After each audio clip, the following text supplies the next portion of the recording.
you all for attending tonight. It shows to me how much you care and appreciate what Tega Cay is.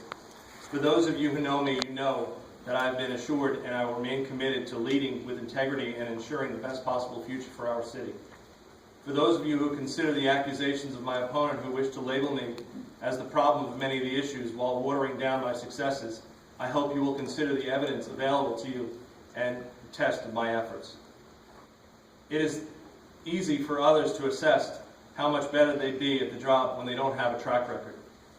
I can accept it all being part of politics, but I feel it is reckless and naive to think that a candidate could yield power to enter contracts, file lawsuits, and take action on matters once he takes office without the requisite of due diligence required by law and support of the City Council. The facts speak for themselves. I possess a reliable track record, and I'm proud of the work that we've done here.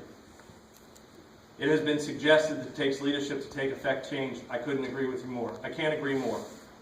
But there's a different ways to lead. Instead of beating others over the head and usurping authority, I'd rather influence through words and action. I have found success in rolling up my sleeves and attending to matters at hand and not being bogged down in politics. I applaud council for working with me and staying on course, but I recognize our work is not over. We have a lot ahead of us, and I have not heard a compelling plan that warrants for diversion. Sorry, I was going to thank my wife for her support. Sorry, Peggy. I also appreciate everybody coming out, and for those that are watching on TV, to listen to what we have to say this evening. There are several topics I think require further discussion. The water service being one of them that we didn't get an opportunity. The financials, it's here. You can come look. If you'd like me to show you the financials, it's here. There's some, again, lack of openness in the government. We need to get people engaged. We don't need to, I agree, we don't lead through intimidation or anything else. So having said that, I believe that I'm the right person to be your mayor because, again, you get a heavy dose of my honesty, integrity, and loyalty.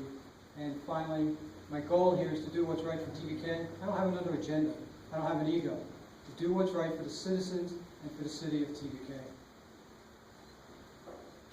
I'd like to thank everybody for coming out tonight. I'd like to thank the Chamber for continuing to support us, and I think we'll do a better job of supporting you. As mayor of Tega Cay, there's three principles that define my leadership.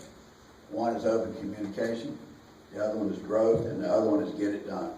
We must be fiscally responsible and continue that path. We must find new ways of revenue. We must look at all opportunities of annexation openly. That doesn't mean we have to take them. We have to look and see how they fit. We must get back on the volunteer path. That way we'll open more communication and open and create, continue the good life. But I'm the one to take the good life and make it greater. Please put your vote in me.